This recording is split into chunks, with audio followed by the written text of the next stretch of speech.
আসসালামু আলাইকুম। আশা করি সকলেই ভালো আছেন। সুপ্রিয় চাকরি প্রত্যাশী ভাই বোনেরা, নৌবাহিনীতে নতুন একটা সার্কুলার প্রকাশ করা হয়েছে। এই সার্কুলারটা আপনারা দেখতে পারেন। এখানে অনেকগুলো পদসংখ্যা রয়েছে।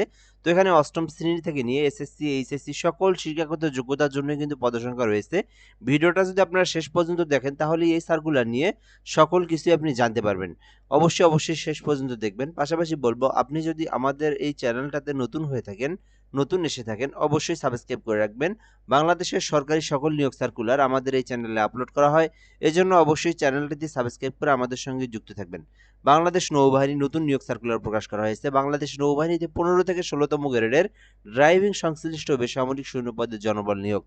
বাংলাদেশের নৌবাহিনীর সাংগঠনিক কাঠামোভুক্ত নিম্ন বর্ণিত বেসামরিক শূন্যপদসমূহে অস্থায়ী ভিত্তিতে পূরণের জন্য বাংলাদেশের প্রকৃত নাগরিকদের নিকট হতে দরখাস্তের আহ্বান করা যাচ্ছে। তো এই সার্কুলারটা বাংলাদেশের যে কোনো জেলার যে কোনো প্রার্থী আবেদন করতে পারবে। নারী পুরুষ উভয়ে আবেদন করতে পারবে। আবেদনটা কিন্তু অবশ্যই অনলাইনের মাধ্যমে করতে হবে। আচ্ছা, এখন আমরা দেখব ১ নম্বরে আছে এমটিডি। তো এমটিডি পদে আবেদন করতে পারেন। এই পদে হচ্ছে ১৫তম গ্রেড এবং বেতন স্কেল ১৫ অনুযায়ী ৯,৭০০ থেকে ২৩,০০০ টাকা পর্যন্ত, যেটার পদসংখ্যা ৮৯টি। তো এটাতে আবেদন যদি আপনি করতে চান, সেক্ষেত্রে আপনি শিক্ষাগত যোগ্যতা যেটা প্রয়োজন হবে, শুধুমাত্র ৮ম শ্রেণী পাস। শুধুমাত্র ৮ম শ্রেণী পাস করেই কিন্তু আপনি এমটিডি পদে আবেদন করতে পারবেন। ভারী যানবাহন চালানোর লাইসেন্সধারী হতে হবে এবং ভারী যানবাহন চালানোর ৫ বছরের অভিজ্ঞতা থাকতে হবে। তাহলে আপনি এমটিডি পদে আবেদন করতে পারবেন। এক কথায় এখান থেকে আপনাকে ৮ম শ্রেণী পাস থাকতে হবে এবং ড্রাইভিং লাইসেন্সের ড্রাইভিং লাইসেন্স যেটা সেটা থাকতে হবে। তাহলে আপনি এমটিডি পদে আবেদন করতে পারবেন। খ নম্বরে যদি বলি ইঞ্জিন ড্রাইভার ক্লাস ১, আপনি কিন্তু এই ইঞ্জিন ড্রাইভার পদে আবেদন করতে পারেন। তো এইটাতে কিন্তু শুধুমাত্র এসএসসি পাশে আবেদন করা যাবে। ৫ বছরের অভিজ্ঞতার প্রয়োজন লাগবে ইঞ্জিন ড্রাইভার পদে আবেদন করতে। আচ্ছা, গ নম্বরে যদি দেখি ক্রেন ড্রাইভার ক্লাস ১, একটি পদ আছে। তো আপনি যদি শুধুমাত্র এসএসসি পাস করে থাকেন তাহলে আপনি ক্রেন ড্রাইভার পদে আবেদন করতে পারবেন। এই পদেও কিন্তু আপনার ৩ বছরের অভিজ্ঞতা থাকতে হবে এবং লাইসেন্সটা থাকলে কিন্তু আপনি আবেদনটা করতে পারবেন। কর্ক লিফট ড্রাইভার, এটাতেও ২টি পদ আছে। এটাতে আবেদন করতে শুধুমাত্র এসএসসি পাশে আবেদন করতে পারবেন এবং পাশাপাশি এটাতে কিন্তু আপনার লাইসেন্স থাকতে হবে এবং ৩ বছরের অভিজ্ঞতা থাকতে হবে। ইঞ্জিন ড্রাইভার ক্লাস ২, এইটাতেও কিন্তু ৩ জনকে নিয়োগ দেওয়া হবে। এটাতে কিন্তু শুধুমাত্র এসএসসি পাশে আবেদন করতে পারবেন। এরপরে যদি আমরা এখান থেকে দেখি ক্রেন ড্রাইভার ক্লাস ২, এটাতেও ৫ জনকে নিয়োগ দেওয়া হবে। ১৬তম গ্রেড। এখানে কিন্তু বেসিক্যালি সবগুলো ১৫ এবং ১৬তম গ্রেডের মধ্যে চাকরি। সো এটাতেও শুধুমাত্র এসএসসি পাশে আবেদন করতে পারবেন ক্রেন ড্রাইভার পদে এবং এটাতেও কিন্তু ৩ বছরের অভিজ্ঞতা থাকতে হবে।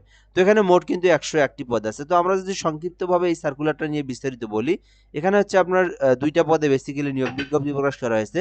একটা হচ্ছে আপনার শুধু বেসিক্যালি যে ড্রাইভিং লাইসেন্স যেটা, সেটা যদি আপনি টিটিসি অথবা টেকনিক্যাল যেকোনো ইনস্টিটিউট হইতে যদি শিখে থাকেন, যেকোনো টেকনিক্যাল থেকে কাজ যদি শিখে থাকেন এবং আপনার যদি অভিজ্ঞতা থাকে, যেকোনো জায়গায় যদি আপনি চাকরি করেন, সেটা হোক কোম্পানি হোক, সরকারি, বেসরকারি যেকোনো কোম্পানি হোক, যে জায়গাতেই হোক, আপনি একটা অভিজ্ঞতা থাকলেই আপনার হইল। ঠিক আছে? আপনার যদি ড্রাইভিং লাইসেন্স থাকে এবং অভিজ্ঞতা থাকে, আপনি আবেদন করতে পারবেন এবং ক্রেন ড্রাইভার যারা আছে, ক্রেন যারা চালক, এছাড়াও ইঞ্জিন ড্রাইভার যারা আছে, তো তারাও কিন্তু এগুলোর পদে আবেদন করতে পারবে। তো যারা ড্রাইভিং পেশায় নিয়োজিত তারা কিন্তু এই সার্কুলারে আবেদন করতে পারে। এখন আমরা দেখব কিভাবে আপনি আবেদনটা করবেন। অবশ্যই এদিক পর্যন্ত শেষ পর্যন্ত দেখবেন। এই আবেদন করতে আপনাকে ১৮ থেকে ৩২ বছরের মধ্যে হতে হবে। ৩২ বছর প্লাস হইলে আপনি আবেদন করতে পারবেন না। আচ্ছা, এরপর ৩ নম্বরে দেখব সরকারি, আধা সরকারি, স্বায়ত্তশাসিত প্রতিষ্ঠানে স্ব যারা প্রার্থী আছে তারা কিন্তু বিভিন্ন কর্পোরেশন চাকরিরত প্রার্থীকে যথাযথ কর্তৃপক্ষের অনুমতিক্রমে আবেদন করতে হবে। অর্থাৎ কেউ যদি সরকারি চাকরি করে থাকেন অথবা বেসরকারি চাকরিতে আধা সরকারিতে যদি চাকরি করেন, আবার এটাতেও আবেদন করতে চান, তাহলে যেখানে আপনি কর্মরত আছেন সেখান থেকে অনুমতি নিয়ে এখানে আপনাকে আবেদনটা করতে হবে। আর যারা স্বাভাবিক কোনো তাদের কিন্তু কোনো সমস্যা নেই। ঠিক আছে? সো এরপর এখানে কোটা দেওয়া আছে, প্রার্থীর জাতীয় পরিচয়পত্র, এই তথ্যগুলো লাগবে। আমরা এখান থেকে নিচের দিকে দেখব কি কি ইনফরমেশন লাগবে। এগুলো আপনারা সার্কুলারটা দেখেও নিতে পারেন। ক্ষুদ্র নৃগোষ্ঠী, তৃতীয় লিঙ্গ, শারীরিক প্রতিবন্ধী যারা আছে তাদের জন্য এখানে বিষয় বলে দেওয়া আছে। সো আমরা বেসিক্যালি মূল বিষয়গুলো দেখব এখান থেকে। আবেদনপত্র পূরণ করবেন কিভাবে? তো আপনি যদি এই নৌবাহিনীর এই পদে আবেদন করতে চান, সেক্ষেত্রে আপনাকে অবশ্যই যে ওয়েবসাইটের মাধ্যমে আবেদন করতে হবে, সেটা হচ্ছে bndcp.teletalk.com.bd, bndcp.teletalk.com.bd, এই ওয়েবসাইটে প্রবেশ করবেন এবং এই ওয়েবসাইট দিয়ে আপনাদেরকে আবেদন করতে হবে। অথবা চাইলে আপনি ঘরে বসে থেকে আমাদের মাধ্যমে আবেদন করে নিতে পারবেন। সেক্ষেত্রে হোয়াটসঅ্যাপ নাম্বার আপনাকে এসএমএস করতে হবে। আমাদের হোয়াটসঅ্যাপ নাম্বারটা হচ্ছে 77583031 এই নাম্বারে হোয়াটসঅ্যাপে SMS করলেই ঘরে বসে থেকে একদম এই আবেদনটা নির্ভুলভাবে আমাদের মাধ্যমে করে নিতে পারবেন। এরপর যদি আমরা এখান থেকে দেখি, এই আবেদনটা করার জন্য আপনাকে কত টাকা ফি জমা দিতে হবে। তো আপনারা জানেন প্রতিটা সার্কুলার কিন্তু গ্রেড অনুযায়ী ফি জমা দিতে হয়। তো এইটা হচ্ছে আপনার মোট কিন্তু ১১২ টাকা এবং ২টা SMS সহ প্রায় ১২০ টাকা খরচ পড়বে। তো আপনি যদি এই সার্কুলারের যেকোনো পদে আবেদন করেন, সরকারি ফি যেটা সেটা কিন্তু আপনাকে মোট ১২০ টাকা প্রয়োজন হবে। ১২০ টাকা টেলিটক সিমে রিচার্জ করে আপনাকে ফি জমা দিতে হবে যদি আপনি নিজে আবেদন করেন। আপনি যদি দোকান অথবা আমার থেকে আবেদন করে নিতে চান সেক্ষেত্রে আমরা কিন্তু পেমেন্টটা দিয়ে দেব। আর নিজে আবেদন করতে চাইলে সেক্ষেত্রে আপনার এই ১১২ টাকা এবং ২টা SMS সহ প্রায় ১২০ টাকা টেলিটক সিমে রিচার্জ করবেন, তারপরে ফি জমা দিবেন। আচ্ছা, ফিটা জমা দিবেন কিভাবে এবং শেষ তারিখ?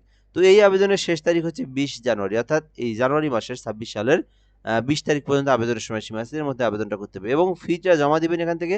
প্রথম SMS BNDCP Teletalk space BNDCP space user ID লিখবেন। লেখার পরে টেলিটক সিমের যে কোড নাম্বারটা আছে, যে নাম্বার যেটা আছে 16222 এই নাম্বারে সেন্ড করবেন। পরবর্তীতে একটা পিন নাম্বার দেওয়া হবে। BNDCP space ES space pin number দিয়ে 16322 নাম্বার আপনারা সেন্ড করলে আপনার পেমেন্টটা সাকসেসফুলি হয়ে যাবে। আপনার আবেদনটা কিন্তু হয়ে যাবে। তো এই পদ্ধতিতে আপনাদেরকে আবেদন করতে হবে। যারা ড্রাইভিং আছে এই সুযোগ মিস করবেন না, যেহেতু পদের সংখ্যা বিশাল। তো যারা আবেদন করবেন, ড্রাইভার যারা আছেন অবশ্যই এই সার্কুলারের আবেদনটা করবেন। তো ভিডিওটা এ পর্যন্তই। অবশ্যই আমাদের চ্যানেলটাতে সাবস্ক্রাইব করে রাখবেন এবং আমাদের থেকে আবেদন করে নিতে চাইলে এই হোয়াটসঅ্যাপ নাম্বারে যোগাযোগ করবেন। তো ধন্যবাদ, ভালো থাকবেন। আসসালামু আলাইকুম।